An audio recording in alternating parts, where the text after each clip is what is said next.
Hi guys, അസ്സാം വലൈക്കും. അപ്പോൾ ഞാനിന്ന് WCCൻ്റെ ഒരു ഇൻഫ്ലുവൻസ് അവാർഡ് ഫംഗ്ഷൻ ഉണ്ടായിരുന്നു കോഴിക്കോട് ആസ്പിയം കോർട്ട്യാർഡ് വെച്ചിട്ട്. അവിടേക്ക് പോയതാണ്. ഞാനും എൻ്റെ മോനുമാണ് പോയത്. ഞങ്ങളൊരു ഫ്രണ്ടിൻ്റെ കാറിലായിരുന്നു പോയത്.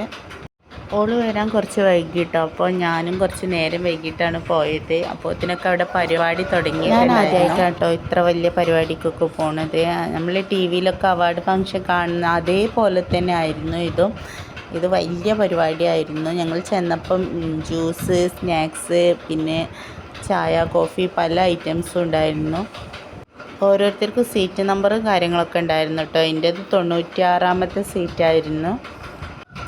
മോളെ കാര്യം പിന്നെ പറയണ്ട, അറിയാത്ത ആൾക്കാരെ കണ്ടാൽ പിന്നെ ഓളിൻ്റെ മേത്ത് നിന്ന് ഇറങ്ങൂല. അതുകൊണ്ട് എനിക്ക് ഓടി നടന്ന് അധികം വീഡിയോസൊന്നും എടുക്കാൻ പറ്റിയില്ല. കുറേ ആൾക്കാരെ ഞാൻ മിസ് ചെയ്തു.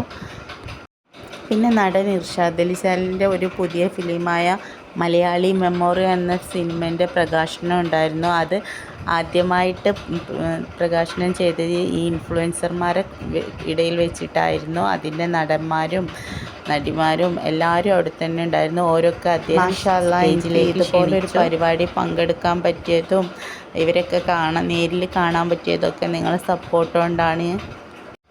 ഈ അവാർഡ് എങ്ങനെ കിട്ടുക വെച്ചാൽ, എനിക്ക് ഇൻസ്റ്റഗ്രാമിൽ 16K എബോണ്ട് 10K മേലുള്ള കുറേ പേർക്ക് അവാർഡ് കിട്ടിയിട്ടുണ്ട്. അതിൽ എന്നെ വിളിച്ചിട്ടുണ്ടായിരുന്നു. WCC എന്ന് വെച്ചാൽ കേരളത്തിലെ ഏറ്റവും വലിയ ഇൻഫ്ലുവൻസ് കൂട്ടായ്മയാണ്. IITS സ്പോൺസർ ചെയ്യുന്ന ഇതിൻ്റെ മീഡിയ പാർട്ട്ണറായിട്ട് ഡാറ്റ് മീഡിയയും കൂടി പ്രവർത്തിക്കുന്നുണ്ട്. നമ്മൾ ഫോണിൽ മാത്രം കണ്ടുവരുന്ന ഒരുപാട് ഇൻഫ്ലുവൻസർമാരെ നേരിട്ട് കാണാൻ പറ്റി. എല്ലാവരും പറയും ഫോണിൽ ഫിൽറ്റർ ഇട്ടിട്ടാണ് അവരൊക്കെ കാണാൻ ഭംഗിക്കുന്നത്. പക്ഷേ ഇവരൊക്കെ ശരിക്കും നേരിൽ കാണുമ്പോഴാട്ടോ അടിപൊളി. എനിക്ക് ഇഷ്ടപ്പെട്ടത് നേരിലാണ് ഇവരൊക്കെ കൂടുതൽ സുന്ദരിയായിട്ടും സുന്ദരന്മാരായിട്ടും തോന്നിയത്. പിന്നെ ഇവിടെ ട്രെൻഡി കപ്പിൾസ്, ഓരോ ഫാമിലി, ഓരോ അനിയത്തി, ഓരൊക്കെ ഉണ്ടായിരുന്നു. ഫിനു, ഷബീർ, കുറേ ആൾക്കാർ പേരൊന്നും എനിക്കറിയില്ല കേട്ടോ.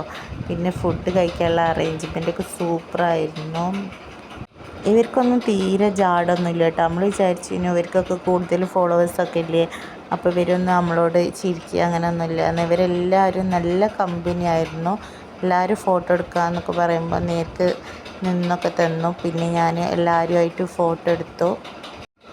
പിന്നെ എനിക്ക് സബാനെ കാണാൻ ഭയങ്കര ആഗ്രഹമായിരുന്നു. സബാനെ കണ്ടു, ഷെരീഫ് ഖാനെ കണ്ടു, എല്ലാവരും കണ്ടു.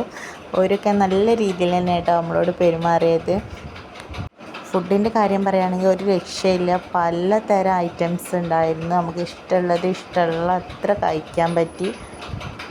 ഓരോരുത്തരും വന്ന് ഇഷ്ടമുള്ള സമയം ഫുഡ് കഴിക്കുക കേട്ടോ. ഈ അവാർഡ് ഫംഗ്ഷൻ അങ്ങനെ നിർത്തി വെച്ചിട്ടൊന്നുമില്ല. ഓരോരുത്തർ വരുന്നു പോകുന്നു. അവരൊക്കെ കുറേ തിരക്കുള്ള ആൾക്കാരല്ലേ. മിനിസ്റ്ററൊക്കെ ഉച്ചക്കാണ് വന്നത്. പാട്ടും ഡാൻസൊക്കെ ആയിട്ട് പരിപാടി അടിപൊളിയായിരുന്നു.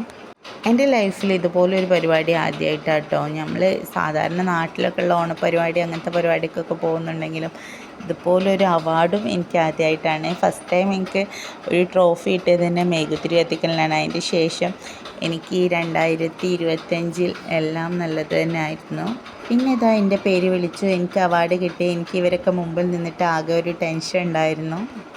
എനിക്ക് അവാർഡ് കിട്ടിയാൽ ഞങ്ങൾ അധികമൊന്നും അവിടെ നിന്നിട്ടില്ല കേട്ടോ. പിന്നെ വേഗം ഇറങ്ങി. എൻ്റെ മോൻക്ക് ഭയങ്കര തിരക്ക്. പിന്നെ പുറത്തിറങ്ങിയപ്പോൾ അവിടെ ബീച്ചിക്കൊന്നും പോയില്ല. അവിടെ കുതിരകൾ ഉണ്ടായിരുന്നു, അതൊക്കെ നോക്കി ഞങ്ങൾ വേഗം വീട്ടിൽ വന്നു.